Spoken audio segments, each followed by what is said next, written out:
guys, I'm here today to talk about my March TBR. So, I very rarely do TBR videos because I used to do them quite a few years ago and used to just fail at them. I was hopeless. I used to end up reading like 30% of the books I'd said I'd read and then read loads of other books I hadn't even mentioned.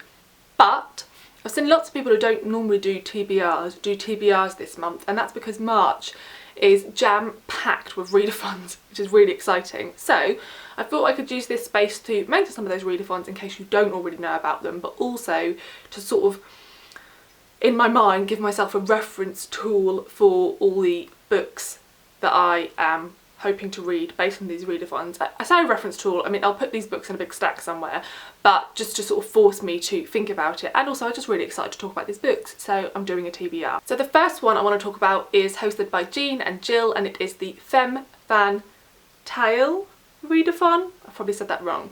It's a readathon that runs from the 2nd to the 10th of March, it's about a week and a half long, and it's focused entirely on reading fantasy books by female authors. I'm going to link Jean's video down below.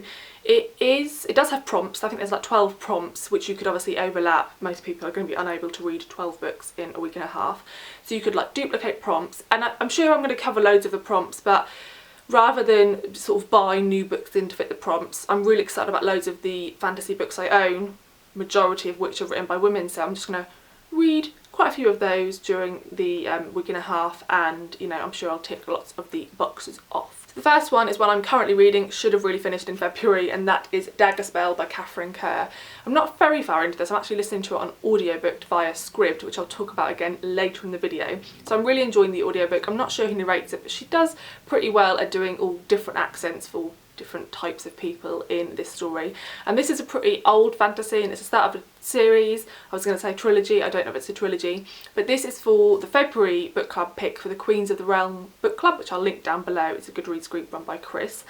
And I'm rubbish with forever picking these books up in the last week of the month and not joining in the conversation, but I'm really enjoying this one, so I'm going to finish it and then I'll go back and you know, have a look at what other people have written and try and be better at starting the books earlier in the month, which has reminded me I need to check what the book is for this month. So yeah, this one is one I'll be reading pretty soon. Another sort of little mass market paperback is Dreamer's Pool by Juliet Marillier. This is a Blackthorn and Grimm novel. This is the first book in, again, I think what is going to be a trilogy, and I've wanted to pick this one up since I've read it. I'm so excited to get to it, and I'll be doing this as a buddy read with Caroline. I'll link her channel down below. So we're going to read this staggered throughout the time of the readathon. So I think this should be a really fun one, and I just can't wait to get stuck into some Juliet Marillier again. I've only ever audiobooked her books, so I'm thinking it's going to be a nice experience to actually read them and be able to just, you know, read them when I'm at home and not have to wait until I am doing things that, you know, require audiobook listening. So very excited for this one. And I'm sure there'll be a lovely romance involved, which I always enjoy in the other Juliet Marillier books I've read. Then another one we have, which again, these three are, I guess, sort of older style fantasy. This is Deerksin by McKinley. I think I've got cat fluff on me. I haven't read any McKinley, but I keep hearing her referenced when I look up Juliet Marillier books, because again I think she writes lots of female focused fantasy that tends to have a bit of romance in it, and this follows a young girl who has breathtaking beauty, but she flees from her mother and father, and then she unlocks a door to a magical world with her loyal dog Ash at her side, and this follows her adventure.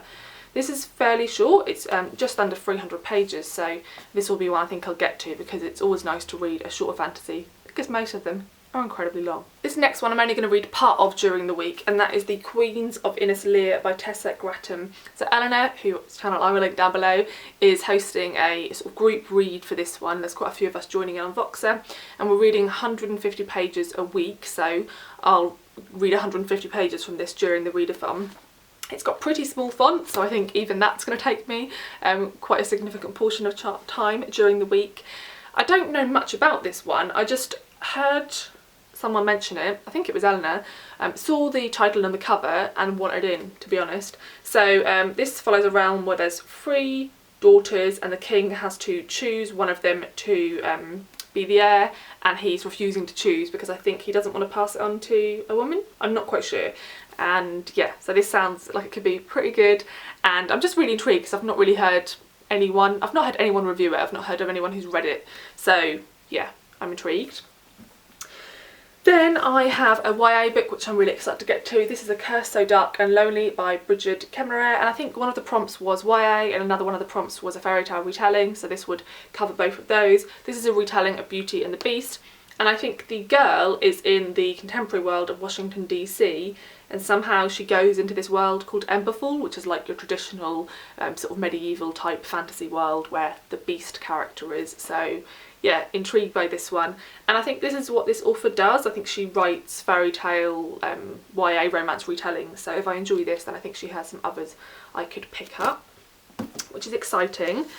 Then we have Gingerbread by Helen Oyeyemi. I got sent this one quite recently. I guess this is the least fantastical of all of them. I've tended to go for quite traditional epic fantasy in the ones I've discussed, but I would also really like to read this one. This is, I guess, more like fabulous fairy tale retelling type fantasy.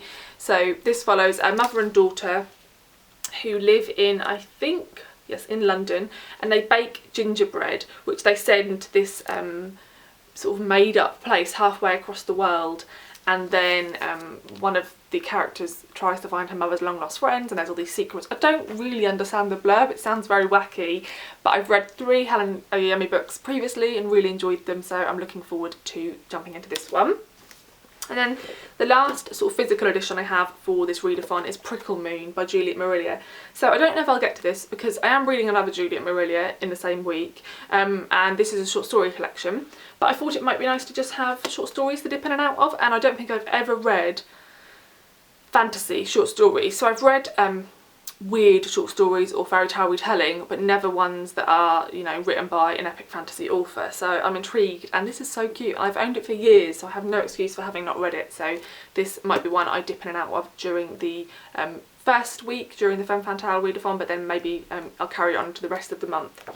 So I am going to try and focus predominantly on fantasy during the period of the readathon, but I won't finish all of these during that period, and I'm happy to just you know, carry them on later in the month. So Scribd, I wanted to mention that I have lots of non-fiction on Scribd, and then I have loads of fantasy, so it's ridiculous. I think I have about 35 fantasy books on my Scribd like saved list, but I'm just going to mention a couple now because, you know, I don't want to go through all of them. Okay, so I have loads of novellas. I think one of the prompts was to read a novella, and the one I'm probably most intrigued by is Of Sorrow and Such by Angela Slatter, and that's entirely down to the beautiful cover. I think I've read the blurb at some point and liked the sound of it, but it's very beautiful, so I'd like to get to that one. I also have Truthwitch by Susan Dennard, which I'd really like to read, and also another one with a beautiful cover is Onyx and Ivory by Mindee Arnett.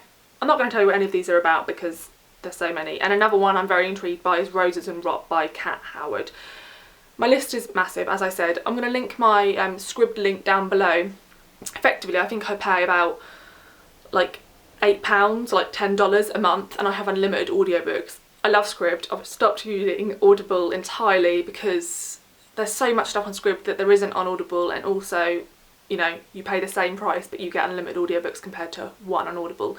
So yeah, I'd highly recommend it, and if you use my link down below then you'll get a free month, and if you don't enjoy it and you don't think it's worthwhile, you can just cancel before you get the first charge. So that's how I tried it out and really enjoyed it, and, you know, continue to let the payments go out. So I'd recommend that particularly for this readathon because the amount of fantasy, both adult and YA, they have is unreal. So only a few books to go now. Weirdly, for the other readathons I have way less books to choose from, even though they're the ones that run for the whole month. So the first one is the Irish readathon, and I've chosen one book for that, and that is Milkman by Anna Burns. I started listening to this on audio quite a few weeks ago and for whatever reason stopped listening. I am enjoying it, so I want to finish this one and you know, see what my final thoughts are. So there is that one for the Irish readathon.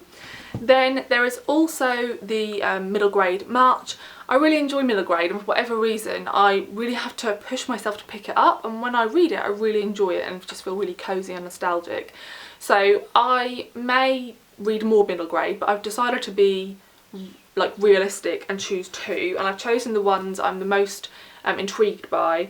And I guess I had a lot of really fantastical middle grade on my shelf, and I thought that I might be you know, worn out with fantastical stuff after the prior books. So instead I went for The Skylarks War by Hilary Mckay. This recently came out and it won the Costa Book Awards for Best Children's Book. I think that's what they call it. And this is about some young children who are sent to Cornwall during the war. They're sent there as, I think, like evacuees, and just follows their little adventure. And it sounds really cosy, and I'm hoping it will be a little bit like The Railway Children. I have no basis for hoping that, but that is my hope.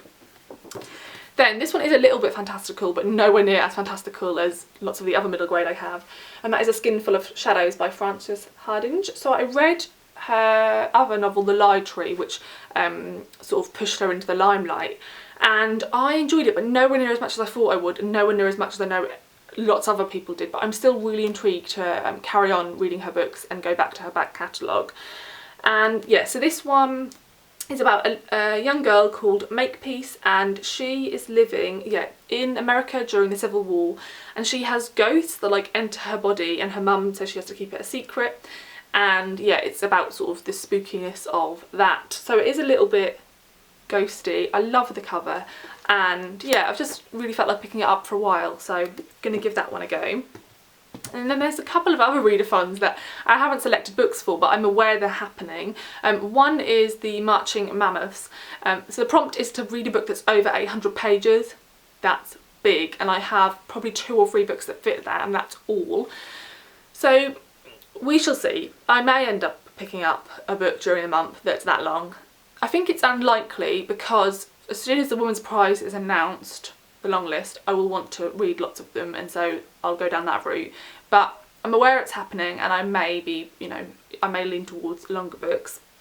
And another one is, I don't know what it's called, I've forgotten, but there's like a mystery readathon. I'll link all these down below, obviously. I don't tend to read many mysteries, but what I thought I could do is just pick books up on my shelves that have, you know, a slightly more mystical theme to them, like a mystery at their core. They're probably not going to be like proper mysteries in the mystery genre, but I can at least go for more mysterious books. So I'm aware that that one's going on. I'm intrigued to see what people pick up. So those are all the readathons I'm aware of. I'm sure there's loads more. The only other book I wanted to mention, this isn't for a readathon, is At Hawthorne Time by Melissa Harrison. I've recently slightly changed my tiers on Patreon, because I just wanted to do more stuff on Patreon and give people more of a thank you for you know, offering me a tip on there. So I changed lots of things, and one of the things I changed is that, as well as getting a monthly reading vlog of a book that you guys choose, I also every other month do a book club. So I give you 3 books to choose from, and people choose the book. This is the book for March, and then at the end of March I'll film a video with spoilers where we have a proper discussion about the book.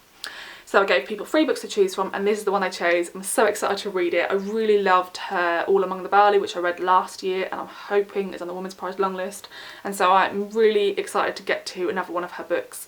And I'm hoping it can be a really good one to talk about, because I feel like her previous book was a really great blend of like really filled with like themes, but also amazing characters, and also some like things that like throughout I was guessing throughout. So I feel like this could offer a really great discussion book. So yeah, if you are on Patreon, then you can buddy read this one, and we can have a chat about it at the end of the month.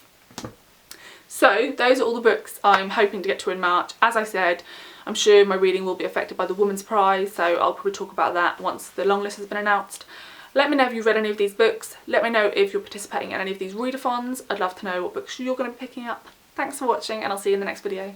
Bye!